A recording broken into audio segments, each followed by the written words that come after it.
Olá, meu amigo, minha amiga, bem-vindos a mais um Portal do José. Hoje é um dia bastante interessante. Eu coloquei um vídeo mais cedo para convidar vocês para virem para isso aqui, mas deu alguns problemas técnicos, o vídeo caiu, voltou, mas estamos aqui de volta. Importante a gente estar produzindo conteúdo. Eu queria abordar os temas do vídeo que eu postei anteriormente. Queria usar alguns temas aqui, mas a gente acabar espremendo esse tema tão importante que é a China. Então, vamos seguir em frente aqui, com muita satisfação que recebo o professor Diego Pautasso, ele que é um especialista na história toda quando a gente fala em China. E eu começo com ele. Professor, como é que foi teu interesse por esse mundo tão desconhecido para nós aqui no Brasil? Primeiro, José Fernandes, quero agradecer o convite, é uma satisfação, uma honra participar desse canal e desde já me coloco à disposição para quantos papos forem necessários. Bom, meu amigo, meu primeiro interesse pela China se deu no final da minha graduação em Geografia na Universidade Federal do Rio Grande do Sul, por volta de 2002, 2003. Então, naquele momento ali, eu já estava começando a pensar em fazer um mestrado e lendo bastante sobre a China, portanto, há mais de 15 anos atrás, 17 anos atrás, e ainda a China não tinha a dimensão, o poder que hoje a gente vê. Havia uma quantidade gigantesca de incompreensões e eu percebi a necessidade de conhecer e de desmistificar alguns daqueles conhecimentos.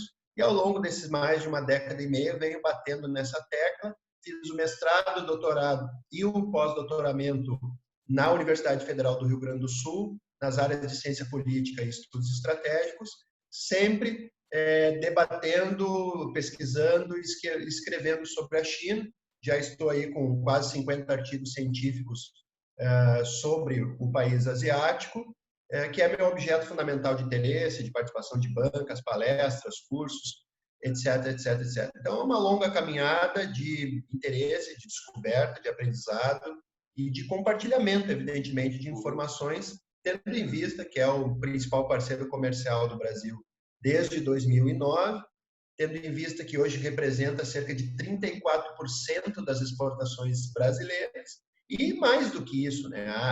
Apesar dessa parceria sinérgica entre Brasil e China, a quantidade de desinformações, sobretudo aí no contexto da pandemia e de setores abertamente anti-chineses que estão no centro do governo, então eu creio que permanece de pé a necessidade de desvendar, desmistificar a China. Você já visitou a China, Diego? Eu fiz 4 visitas à China. A primeira em 2009, finalizando meu doutoramento, que depois virou um livro chamado China e Rússia no Pós-Guerra Fria, 2010, pela editora Juruá. Eu estive na China em 2015, a convite do governo chinês. Em 2017, também a convite do governo chinês para participar do Fórum Acadêmico dos BRICS. E voltei em meados do ano passado, dessa vez de passagem, quando estive numa missão acadêmica à Coreia Popular. Sim, então vamos entrar aqui nos temas. Muita gente, acho que a maior parte do povo brasileiro não conhece nada da história da China, né? A gente, na escola, pouco vê alguma coisa relacionada à Ásia, de uma maneira geral. Dá um panorama inicial para a gente de como é que a China se converteu nesse gigante econômico. E muitas pessoas, principalmente os críticos, eles atacam muita questão da China ter feito genocídios, enfim, de ter sido um país bárbaro e que o regime que está lá é um regime que só prejudicou o povo chinês. O que tem de verdade no meio dessa interpretação vulgar, vamos dizer assim? Boa questão, Zé. Primeiro ponto que eu gostaria de dizer é o seguinte: a China é uma das mais longevas civilizações. Há mais de 2.000 anos teve a unificação pela dinastia Qin, então se constituiu como um império coeso, multiétnico, que o seu nome era Império do Meio, justamente porque em torno dessa civilização próspera gravitavam diversos povos em torno de uma grande Estado-civilização. E essa China era o principal polo civilizacional do mundo até meados do século XIX, quando a expansão do Ocidente vai culminar na Guerra do Ópio, que é em 1839, a Primeira Guerra do Ópio, e desde essa Primeira Guerra do Ópio até 1949, portanto, 110 anos, os chineses dão ao nome disso de humilhações, porque nesse período a China foi subjugada do ponto de vista geopolítico, teve amputações territoriais, guerras civis, violência, predomínio da desagregação social, inclusive pelo contrabando de ópio, imposto pela Grã-Bretanha, pela então potência da época, abertura dos portos, controle fiscal dessas alfândegas.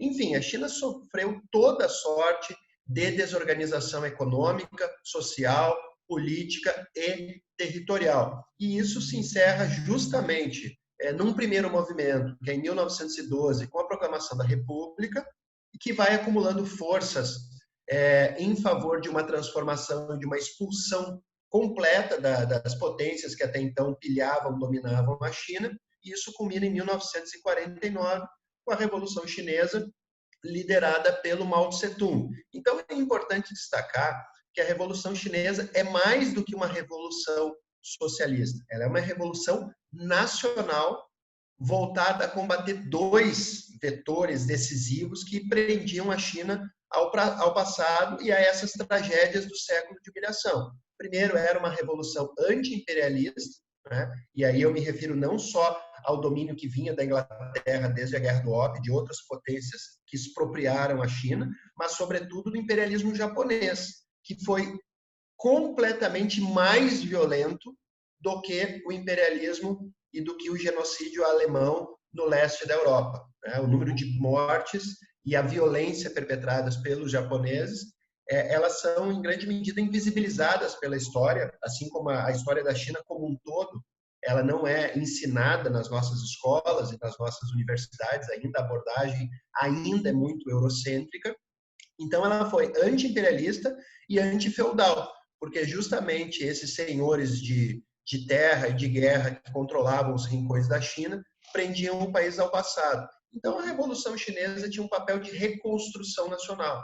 Ela devolveu a unidade política à China, devolveu a unidade territorial à China, num contexto de grandes perdas territoriais ocorridas entre o século de humilhação e a Revolução de 1949, e é por isso que o Partido Comunista da China goza de um grande apoio. De 1949 até os dias de hoje, para ser bastante sintético, se costuma muito dar destaque ao período pós-política de reforma e abertura, final dos anos 70, conduzida pelo Deng Xiaoping, e que trouxe a esses, digamos assim, 4 décadas de crescimento em torno de 9% ao ano, e transformou a China no maior PIB mundial desde 2014, utilizando como critério o poder de paridade de compra. Mas mesmo no período que vai de 49 até o final dos anos 70, que teve diversas crises, sobressaltos e contradições, sobretudo na Revolução Cultural de 1966 a 76, a China estabeleceu as bases que permitiram ao Deng Xiaoping fazer as reformas, corrigir os rumos das transformações econômicas e políticas e fazer a China chegar aí a ser a potência mundial que hoje me parece completamente irrefreável a sua ascensão.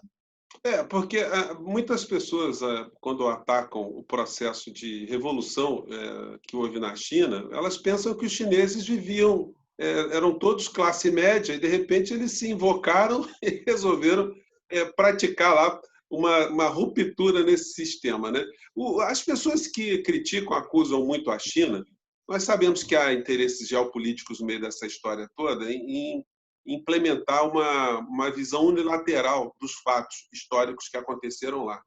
Então, a principal acusação é que houve um verdadeiro massacre, um verdadeiro genocídio na China no período pós-revolução, por conta dessa ruptura. O que há de verdade nessa versão e como você percebe o povo chinês hoje diante desse legado, desse passado histórico? É um povo que carrega o peso de muitas dessas experiências dramáticas, se elas aconteceram desse modo? Muito bom teu ponto, Zé. Ele pode ser subdividido em alguns vetores explicativos.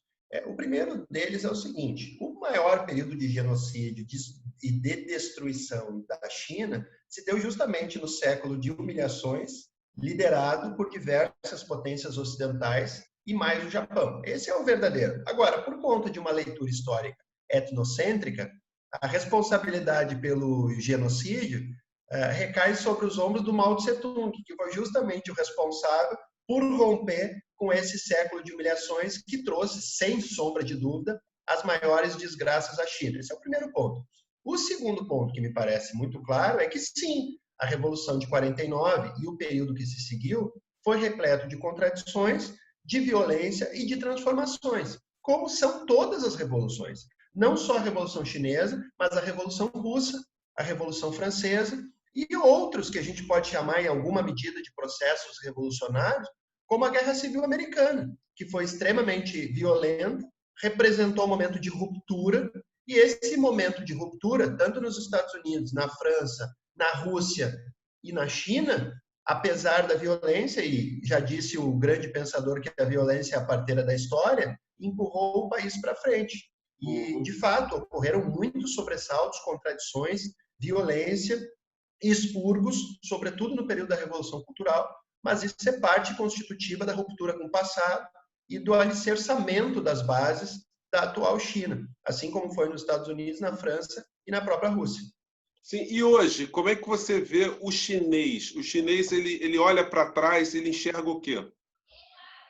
Essa é a grande questão, Zé, porque é o seguinte, os chineses percebem não só o peso terrível da humilhação que eles viveram no período de 1839 a 1949, eles sabem perfeitamente que as primeiras décadas da Revolução Chinesa foram marcadas por contradições. Ainda é problemático falar da Revolução Cultural.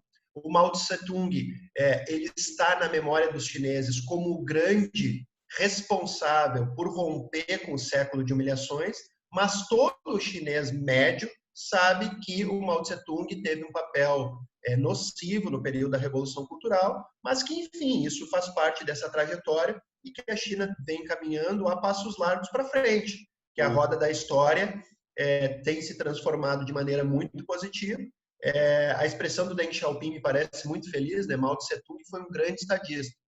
E como todo grande estadista, 70% acerto e 30% erro. Boa parte desses erros se deram justamente no período da Revolução Cultural. E ainda ligando a um ponto que você trouxe, a China, do início do processo revolucionário, a partir dos anos 50, era um país com um grande contingente populacional formado por camponeses paupérrimos. E hoje a China anuncia a eliminação da pobreza extrema. Alguns falam em 700 a 800 milhões de pessoas tiradas da pobreza aí nas últimas 4 décadas. A renda per capita, o salário médio do chinês no setor industrial já é maior do que o brasileiro há pelo menos 3 anos, 2017, se não me falha a memória. A China urbanizou, nas últimas 4 décadas, 650 milhões de pessoas. Só a população urbanizada pela China nas últimas 4 décadas é mais do que 3 vezes a população total do Brasil. Então, é preciso compreender que esse esforço gigantesco de mobilização social, ele, na verdade, tem um baixíssimo nível de contradição e de violência, tendo em vista o escopo, a envergadura, a abrangência dos processos de transformação. Nas principais cidades chinesas, você não enxerga nada parecido com as favelas que atravessam, que cortam e que permeiam as grandes metrópoles brasileiras. Diego, muitas perguntas, né? A gente recebeu muita participação aqui no nosso papo de hoje. E muitas questões continuam insistindo ainda nos aspectos subjetivos. Eu sei que é mais complicado jogar isso para você. Mas, por exemplo, o povo chinês é feliz? Ele se sente preso? Eles se sentem numa ditadura? Qual a percepção de um estrangeiro circulando na China?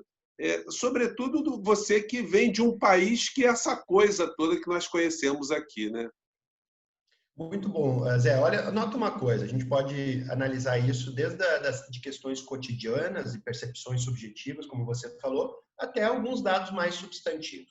Bom, sobre a questão da percepção, para nós brasileiros que vivemos num país muito inseguro, onde a violência urbana é um problema dramático, um dos principais pautas que certamente vai atravessar todo o debate das eleições municipais, se circular num país onde você tem risco praticamente zero de ser assaltado, né? De ser objeto de um homicídio. Isso é realmente surpreendente. A gente andava à noite e, como brasileiro, ficava desconfiado, até com algum medo, até as pessoas diziam, não tem absolutamente problema nenhum. E, ao invés de ver uma grande quantidade de carros do BOP, da Rota, né, com uma presença ostensiva, armados de fuzil, você via alguns policiais, quando muito, com um revólver na cintura, na maior parte das vezes com um cacetete. Então, quer dizer, o nível de violência empregado para manter a ordem e o nível de violência social, de mortes e de homicídios per capita no Brasil em relação à China, dão um pouco o indicador do que é segurança e, inclusive, da maneira como o Estado se porta para impor certa ordem. Então, eu diria que há um nível elevadíssimo de legitimidade das lideranças chinesas em relação à maior parte das democracias ocidentais. Esse é o primeiro ponto. E se a gente quiser um dado mais ilustrativo, os Estados Unidos estão com aproximadamente 700 presos para cada 100 mil habitantes. E a grande ditadura chinesa, assim vendida na mídia ocidental, tem em torno de 165 presos para cada 100 mil habitantes, segundo dados oficiais. É só digitar no Google que vocês encontram. Então, isso mostra qual é o Estado que emprega mais meios de coerção e de controle para obter a sua sustentação, a sua governabilidade. Um outro dado muito ilustrativo diz respeito aos serviços de espionagem. Qual é o Estado que espiona não só todos os cidadãos domésticos através dos meios eletrônicos, como, inclusive, países aliados, líderes aliados, presidentes aliados? Como revelou o Snowden em 2013, a maior esquema de tutela, de controle do mundo se dá nos Estados Unidos, na maior, assim chamada, democracia liberal, e não na, assim chamada, ditadura asiática. Bom, vamos fazer então o corte, vamos chegar nos dias de hoje, porque a China nunca esteve tão presente aqui nos debates ideológicos e políticos no Brasil como está acontecendo agora. Eu li um livro do Barack Obama, quando ele ainda era candidato, a pré-candidato nos Estados Unidos, em 2006, 2007, e ele comenta que ele visitando um empresário americano no Vale do Silício, ele tinha aberto um concurso lá para contratação de cérebros, e a maior parte dos cérebros era de fora dos Estados Unidos. E ele fala que ele não podia reclamar com aquele empreendedor por estar querendo trazer os melhores cérebros para que tivesse o melhor produto. E aí ele dizia o seguinte, que se os Estados Unidos não fizessem uma revolução educacional para que o norte-americano aprendesse a falar inglês e pudesse fazer as operações de matemática de uma forma correta, que os Estados Unidos seriam ultrapassados, no máximo em 30 anos, por países como a China. Parece que o Obama está acertando, porque parece que a China, no campo tecnológico, está conseguindo assim um avanço geopolítico muito grande e a principal ferramenta que mostra isso seria a tecnologia 5G. Eu queria um comentário teu sobre essas questões. A questão da guerra comercial, Zé, pode ser percebida em vários aspectos. Vamos lá. Primeiro, a guerra comercial revela duas questões imediatas.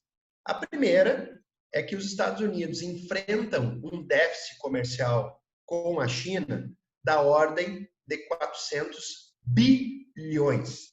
O ano passado foi o primeiro ano, em muitos anos, que esse déficit foi reduzido, justamente pelas várias rodadas de sanções impostas pelo presidente Trump contra o país oriental. O que isso revela? Revela que a China tem uma competitividade nos setores industriais e tecnológicos que está colocando a economia norte-americana em maus lençóis. Esse é o primeiro ponto. O segundo é, o Trump lida com essa agenda porque ela atende a dois elementos eleitorais muito importantes. O primeiro é a retórica anti-chinesa tem uma aderência muito forte no americano médio e por isso durante a pandemia toda sorte de vilanização contra a China. E segundo, porque isso legitima o protecionismo que por sua vez também cala fundo no eleitor médio, no trabalhador médio americano, no sentido da defesa do emprego e com a retórica que o levou à presidência do American First. Esse é o primeiro ponto. Agora, essa supremacia tecnológica chinesa não vai ser combatida exclusivamente com protecionismo tarifário, até porque a China não tem só o mercado americano, embora seja um dos seus principais parceiros, tem um mercado mundial. E a estratégia americana tem sido de, primeiro, não permitir a entrada do 5G, a entrada do 5G da empresa Huawei, que é uma empresa chinesa, mas existem mais de 200 países no mundo que a China faz uma presença forte e que está em vias de implantação dessa nova tecnologia. E que, por mais que os americanos façam uma campanha sistemática para que seus aliados não adotem a tecnologia 5G da Huawei, isso não tem surtido efeito. Por exemplo, a Alemanha não aceitou as pressões, a maior parte dos países da União Europeia parece que não vão aceitar. Apenas o Reino Unido se comprometeu a que a Huawei não entre no seu mercado. Na verdade, já entrou, né? Mas que saia. E o Brasil adiou o leilão para o ano que vem. Então, não sei se isso é a melhor medida possível. A Huawei domina aproximadamente 1/4 do mercado mundial de infraestrutura 5G. As outras duas empresas é a Nokia e também é a Ericsson. Não são empresas americanas.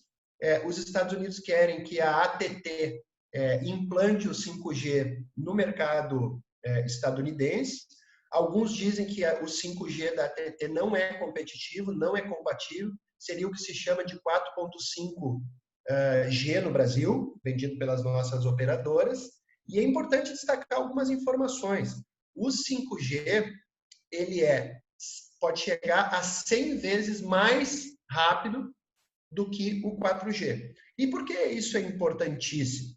Porque nós estamos entrando na assim chamada indústria 4.0, na indústria da inteligência artificial, né, da robótica, da internet das coisas, da impressora 3D e de uma quantidade impressionante de serviços que cada vez mais se deslocam para o meio virtual. Ou seja, a informação, como nós estamos fazendo aqui virtualmente, serviços de educação, serviços de saúde, o e-commerce e as próprias relações do Estado, do governo com os cidadãos a partir de mecanismos eletrônicos. Então, a velocidade, a estabilidade, o fluxo de informações vai depender cada vez mais desse núcleo que é a tecnologia 5G. Então, aí entra uma questão de fundo. Os Estados Unidos parece estar perdendo uma dianteira tecnológica. Deixa eu te trazer um dado.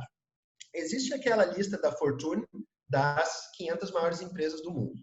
Em 2005, os Estados Unidos tinham 18 empresas na lista e os americanos tinham 176. No último dado, que é de 2019, tanto China quanto Estados Unidos estão na casa de 120 e poucas empresas entre as 500 maiores.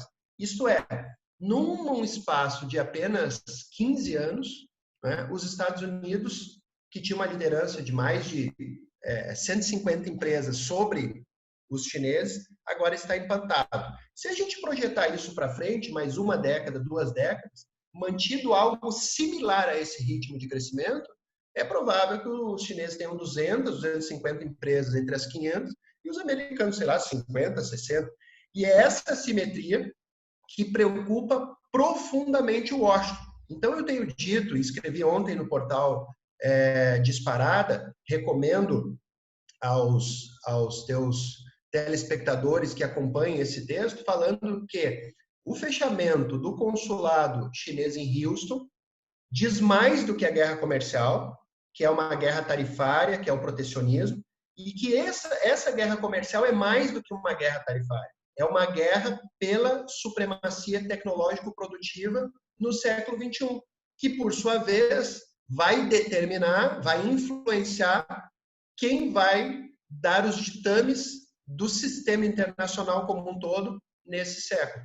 Uhum. Quer dizer, o que está acontecendo hoje seria mais ou menos como se nós estivéssemos aqui com aviões movidos a diesel e os chineses já estivessem com aviões hipersônicos, né, fazendo transporte, né? Ou seja, vai ter uma hora que ou se inventa uma tecnologia realmente parelha ao 5G, ou então não tem como segurar, porque, como você disse, né, isso diz respeito a um meio de vida, uma forma de viver mais confortável, mais segura, porque as aplicações do 5G são extremamente revolucionárias no cotidiano, né, Diego? Eu vou pegar dois exemplos interessantes. É muito provável, por exemplo, Zé, que as cidades se tornem muito mais inteligentes do ponto de vista da gestão por conta desses meios eletrônicos. Os carros autônomos podem simplesmente tirar os motoristas dos veículos nas próximas décadas e tu ter um sistema de gestão do fluxo de pessoas que venha a contribuir para resolver um dos principais problemas de praticamente todas as metrópoles no mundo, que são os engarrafamentos. Né? Então, esse é um exemplo.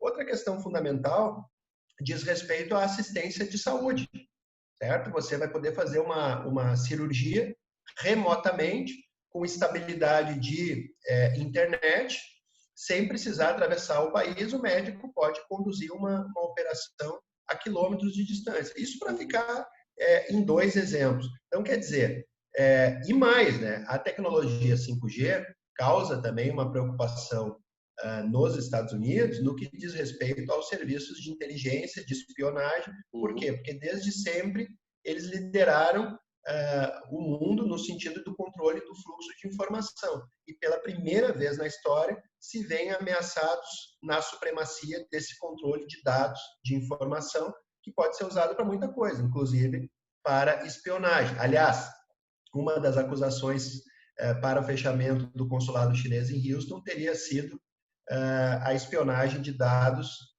da vacina da Covid feita pelos agentes diplomáticos chineses. Sim. Agora eu quero entrar, você falou na espionagem, não tem como a gente não descambar para a questão militar.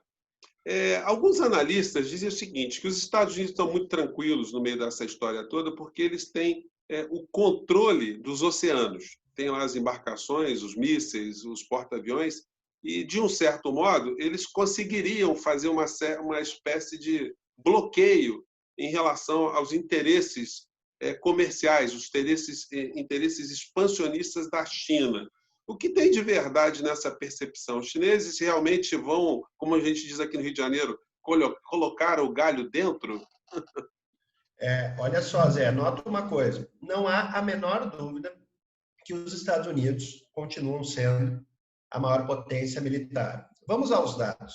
Em 2019, o orçamento de defesa americano, segundo órgãos especializados nesse monitoramento, seria de 732 bilhões. O da China, segundo o orçamento oficial, 178, e segundo estimativas do CIPRE, que é um dos órgãos que monitora a questão de defesa no mundo, 261.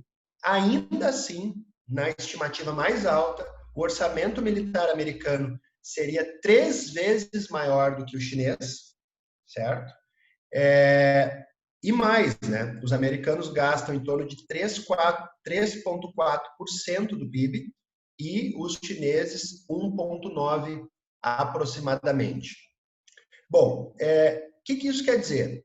Os americanos gozam de um orçamento gigantesco, têm um complexo industrial militar consolidado há quase 100 anos, né, desde as primeiras guerras mundiais.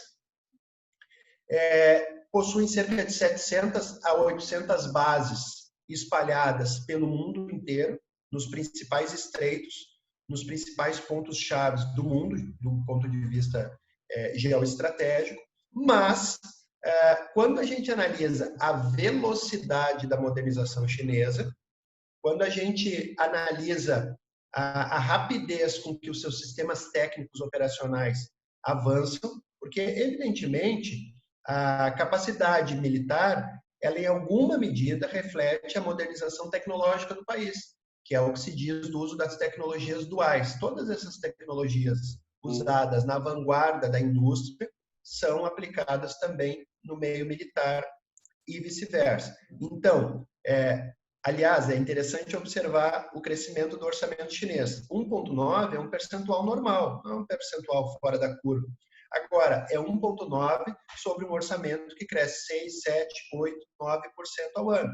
Da mesma forma, se nós projetarmos isso num gráfico, a tendência é que daqui a 10, 20, 30 anos isso seja de 600, 700, 800 ou 1 trilhão. E aí a diferença vai se diminuindo ao longo do tempo. É importante destacar que, embora a China tenha um gap ainda grande com relação aos Estados Unidos em termos militares, a China tem capacidade nuclear, a China tem capacidade missilística, a China já tem porta-aviões, a China tem uma cadeira como membro permanente no Conselho de Segurança da ONU, e a China está desenvolvendo como prioridade a dissuasão, que não é projetar força lá no Golfo do México, não é projetar força no Alasca, mas é negar o que se chama de A2AD, que seria anti-acesso e negação de área. Significaria, em termos convencionais, utilizar aeronaves de ataque, navios de guerra, mísseis balísticos e de cruzeiro, e também meios defensivos, tanto aéreo quanto marítimo, para que os Estados Unidos não consigam projetar força na sua imediação territorial e marítima. A grande preocupação da China é garantir o controle e a segurança do seu entorno regional. E é por isso que o Mar do Sul da China é um dos temas mais delicados da geopolítica sino-americana, vamos chamar assim, e, consequentemente, mundial. Mas, de fato, enfim, eu achei muito interessante essa abordagem que você fez, mas ficou essa coisa em aberto para mim. Você acha que os americanos eles podem fazer um bloqueio contra os chineses, por exemplo, numa exasperação dessa relação Estados Unidos e China, que a gente tem que sublinhar que é um período pré-eleitoral nos Estados Unidos, eles sempre arrumam algum tipo de conflito nas vésperas das eleições, porque isso cria uma unidade nacional, cria um sentimento, como você falou no começo do nosso papo aqui, né? Anti-estrangeiro. Para o americano é a mesma coisa ser iraquiano, ser chinês, ser japonês, ser africano, sul-americano, marciano. Para eles, não sendo americano, o resto é o resto, né? Então, arrumando o inimigo às vésperas das eleições, isso pode ser um grande trunfo para Trump.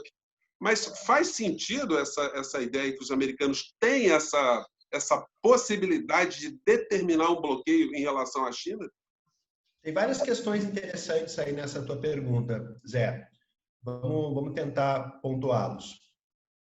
O primeiro deles que eu gostaria de destacar é o seguinte: o custo de um conflito aberto com a China seria gigantesco, não só porque ela é o epicentro hoje da economia mundial, o principal parceiro comercial dos Estados Unidos, o lobby de empresários norte-americanos no Congresso é muito grande, porque há uma grande parte deles que investe na China, que tem fábricas na China, que exporta de lá para o mercado americano, e tem uma grande parte de empresários americanos que importam os produtos baratos e distribuem também nessa gigantesca economia estadunidense. Então, isso aí, por si só, já seria um imbróglio que o próprio lobby interno já funcionaria como um freio. Um segundo ponto fundamental é que a China detém uma grande parte da dívida americana na forma de reservas internacionais. Esse também é uma arma que a China tem apontada para os Estados Unidos, porque é uma forma de sustentar, em alguma medida dá para dizer que a China sustenta os déficits orçamentários dos Estados Unidos ao comprar título da dívida. Portanto, eu estou falando de aspectos indiretos que tornariam custosa uma confrontação aberta com um país de 1,4 bi de habitantes. Mas, ainda assim, do ponto de vista militar, é preciso lembrar que quem está se deslocando, que os Estados Unidos têm uma grande supremacia militar. Porém, quando eles precisam se deslocar para o outro lado do mundo para fazer a guerra, essa simetria diminui, porque lutar em casa e se defender é mais fácil do que projetar força com uma linha tão longa de ataque. Vamos a alguns exemplos. Os americanos claramente fomentaram a guerra da Geórgia contra a Rússia em 2008, certo? A Condoleezza Rice, na época, disse que o Putin deveria parar, né? E o Putin disse, não, nós vamos proteger os cidadãos russos da Ossétia e ninguém vai nos parar. Ora, os Estados Unidos não teriam meios, ou teriam muita dificuldade, de comprar uma briga dentro do território ou nas fronteiras do território da Rússia, né? E é bom lembrar que, embora os Estados Unidos gastem muito em orçamento, às vezes os países conseguem fazer bastante com orçamentos mais restritos. Só para dar uma ideia, o orçamento da Rússia deve estar batendo 70 bi em defesa. Isso é menos de 1/10 do orçamento estadunidense. Mas, quando teve o conflito na Síria, em menos de um ano, a convite do Bashar al-Assad, o Putin conseguiu eliminar o Estado Islâmico e devolver o controle territorial às tropas sírias, enquanto os americanos trabalhavam num processo sistemático de desestabilização da Síria e do entorno regional. E a Rússia fez isso com uma combinação muito eficaz de inteligência e de emprego cirúrgico dos meios de força. E isso mostra que nem sempre o tamanho do complexo militar por si só resolve o desfecho de uma guerra. A gente poderia falar de outros exemplos. Os Estados Unidos ficou muito tempo no Afeganistão e no Iraque e não conseguiu dar conta disso. Ô Diego, a gente poderia criar uma diferença entre o imperialismo norte-americano e o imperialismo chinês? Existe imperialismo norte-americano? Existe imperialismo chinês? Como é que a gente compara esse pacote aí? Aproveitar aí a deixa da pergunta, Zé, e indicar aos telespectadores aqui do teu canal que leiam uma série de pequenos artigos que eu venho fazendo no portal Bonifácio. Hoje ou amanhã deve sair o 7º de 10 artigos, que em alguma medida é um grande resumo da minha história aí de 16, 17 anos de pesquisa sobre a China. Por que eu estou dizendo isso? Porque, se eu não me engano, o 4º ou 5º trata um pouco dos mitos do imperialismo chinês na África. Qual é o argumento utilizado de maneira um tanto quanto sintética? O fato concreto é que o imperialismo que a gente conheceu entre o final do século XIX e início do XX esteve baseado na ocupação territorial, esteve baseado na pilhagem, no genocídio, no domínio político, cultural, enfim, no aniquilamento das populações objeto da colonização. No caso da China, e aqui a gente tem que combinar a sua longeva história de 2.000 anos unificada até o período atual, quando ela exerceu o controle sobre a região, naquilo que se chamava de um sistema sinocêntrico, esse domínio se deu basicamente através de relações de troca, de proteção e, digamos assim, de consentimento cultural a partir de uma certa supremacia e liderança, enfim, que a China exercia naquela região. E o que ela faz hoje, em alguma medida, é isso. É utilizar da sua capacidade comercial, da sua capacidade de captura do seu mercado, da sua capacidade de investimento para exercer essa força gravitacional. Portanto, ela se beneficia dessa assimetria, dessa pujança, dessa capacidade. Mas isso difere bastante daquele imperialismo que nós assistimos entre o final do século XIX e início do XX. E eu diria mais uma coisa. O imperialismo também é quando se dobra a vontade alheia utilizando os meios de força. Então, historicamente, na América Latina, fruto de golpes e de ingerências, a potência, no caso americana, obteve uma série de vantagens comerciais, compra de ativos públicos e assim por diante. Na atualidade, o que nós temos é um governo que, apesar de usar a retórica do patriotismo, né, está alienando ativos para todos os países, voluntariamente, seja para os Estados Unidos, na tentativa de vender a Embraer, venda da Petrobras ou de partes da Petrobras, venda do sistema elétrico brasileiro. E isso tem a ver menos com a coerção exercida pelos chineses e mais com o governo absolutamente antinacional. Sim, bom, agora vamos entrar aqui no Brasil. O governo brasileiro o governo brasileiro comandado por essa criatura se alinhou de uma forma absolutamente incondicional aos interesses norte-americanos, às agendas norte-americanas.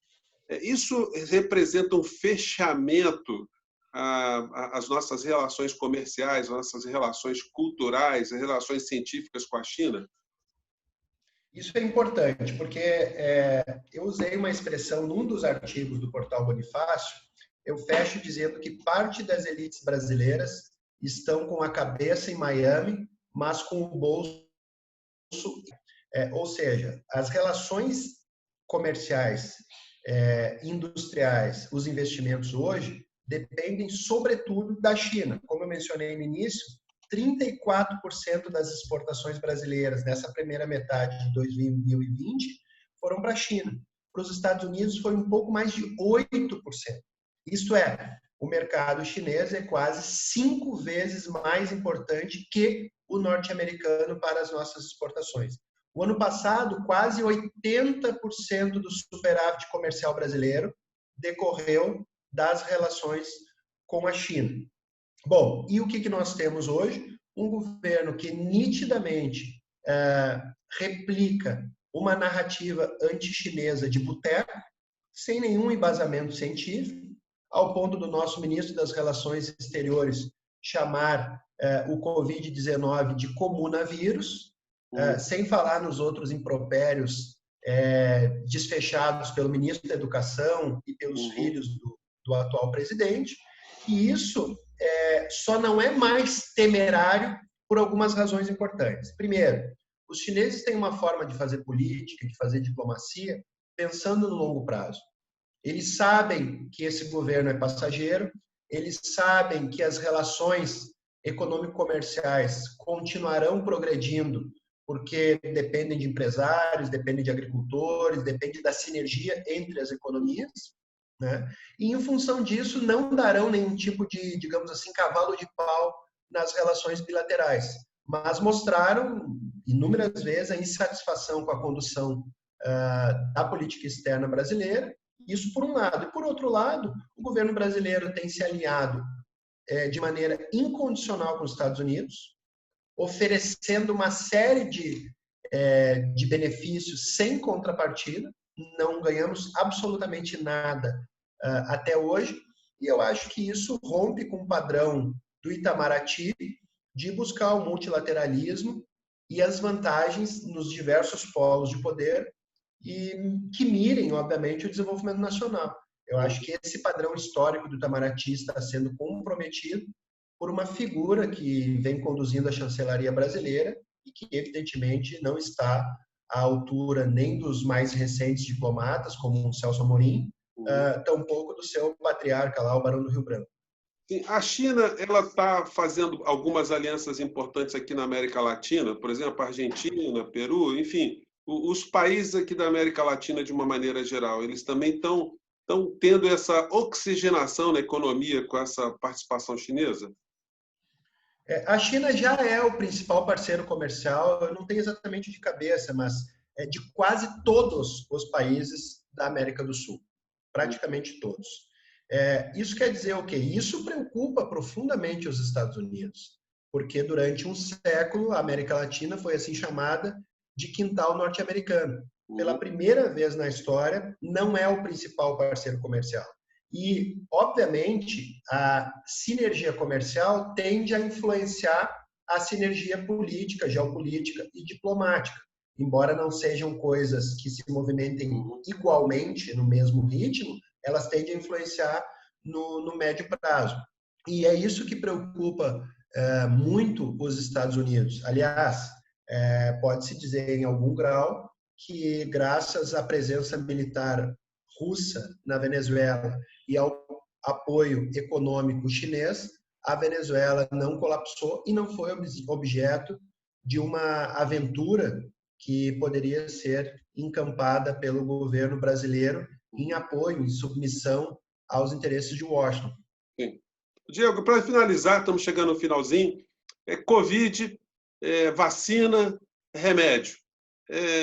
A gente pode ter pensamentos positivos, devemos ser otimistas em relação ao desenvolvimento de vacina vindo da China, e como é que isso vai ser tratado planetariamente? Eu vi uma notinha aí que a China estaria abrindo mão do direito de patente sobre a eventual vacina. O que tem de informação mais recente sobre isso? Tu sabes que durante a pandemia muitas questões sofreram algumas mudanças, algumas transformações. Uma das que mais me chamou a atenção foi que os Estados Unidos, o até então hegemon, trabalhou primeiro culpabilizando a China pela pandemia, segundo, buscando atacar o principal órgão responsável pela governabilidade no setor, que é a Organização Mundial da Saúde, e terceiro, revelou a vulnerabilidade do sistema de saúde e do Estado norte-americano, tendo em vista o maior número de mortos. Essas são três questões importantes em relação aos Estados Unidos. De outro lado, a potência emergente, a China, conseguiu, mesmo tendo sido pega no contrapé, como se diz no linguajar futebolístico, porque foi o primeiro país onde apareceu o vírus, ter um número de mortes menor do que a maior parte dos estados brasileiros. Segundo, a China tem feito uma ação diplomática multilateral importante no âmbito do G20 e no âmbito da OMS, no sentido de criar mecanismos de governança na área de saúde para enfrentar os dilemas da pandemia, inclusive oferecendo ajuda bilionária a países periféricos para que desenvolvam ações e controlem a expansão do vírus. E terceiro, como você mencionou, e que me parece o aspecto mais importante, a China é um dos muitos países que vem trabalhando de maneira muito assertiva no desenvolvimento da vacina, mas mais do que isso, um país que já afirmou de maneira peremptória que o objetivo é que a vacina seja um bem público e que venha, evidentemente, a resolver esse problema, porque, obviamente, tem paralisado a economia mundial. As estimativas aí já estão dando conta que o PIB brasileiro pode decrescer 15% em 2020, o que, evidentemente, é uma soma trágica. Uhum. Olha, tem muitas perguntas que chegaram para a gente. Olha, eu não posso deixar de fechar esse programa sem colocar a questão do fechamento dos consulados aí. Qual a repercussão dessa história aí? Como é que você vê? Você acha que isso vai ter um acordo ou isso vai ser esquentado até a época das eleições em novembro? Eu acho que primeiro, o fechamento do consulado como eu te disse, é parte dessa guerra comercial que vem desde 2016. É bom lembrar que em 2018 foi presa a filha do dono da Huawei no Canadá, tudo indica a mando dos Estados Unidos. Portanto, os imbróglios diplomáticos, as rusgas diplomáticas e as sanções perpetradas pelos Estados Unidos desde 2016 têm sido sistemáticos. Portanto, esse é mais um ingrediente num complexo sistema de disputas entre Estados Unidos e China. Então, não acho que é um elemento novo, mas ele é mais um elemento, aí sim, de uma disputa, como eu destaquei, que não é meramente tarifária, mas que é por uma liderança no sistema internacional. A China, ontem mesmo, disse que iria retalhar de pronto, mandando fechar um consulado norte-americano em Chengdu, e as respostas chinesas têm sido altivas a cada gesto americano, a retaliação tem sido à altura. Resta saber qual será a condução e os riscos disso para a economia mundial. Professor Diego Pautasso, olha, muito obrigado por ter participado aqui dessa nossa live. É uma satisfação a gente ter nesse período de quarentena, a gente buscando cada vez mais informações, né? E ter uma informação ou informações tão qualificadas como esse papo que a gente está levando aqui. Queria que você, no final da história, aí, dissesse os teus links, aí, onde é que você é encontrado, as publicações, enfim, para a gente dar esse fechamento aqui. Então, primeiro, agradecer novamente ao José Fernandes, uma satisfação. Eu assisto regularmente o canal, produção de conteúdo de qualidade. Então, fico muito satisfeito de poder participar e me coloco de antemão à disposição para outras conversas. Quem quiser me encontrar para alguma dúvida, pedir algum material, tem meu Facebook, tem o Instagram, Pautasso_Diego. Vou mandar os links aí para o José Fernandes disponibilizar esses artigos do Bonifácio e do Disparada, que são os mais recentes. E, mais uma vez, me coloco à disposição. É uma grata satisfação discutir a China, que é um grande país, um país muito importante na atual conjuntura internacional e o principal parceiro comercial do Brasil. Olha, muito obrigado, Diego, mais uma vez. A gente certamente vai voltar a falar sobre China, porque está no centro das atenções geopolíticas. O Brasil está muito envolvido nessa história também. E eu convido todos vocês a se inscreverem, quem não está inscrito no nosso portal aqui. E até o nosso próximo vídeo. Mais uma vez, muito obrigado por todos vocês estarem ajudando tanto a gente refletir sobre os problemas do Brasil e do mundo. Tchau, gente. Obrigado mais uma vez. Muito obrigado. Tchau, tchau.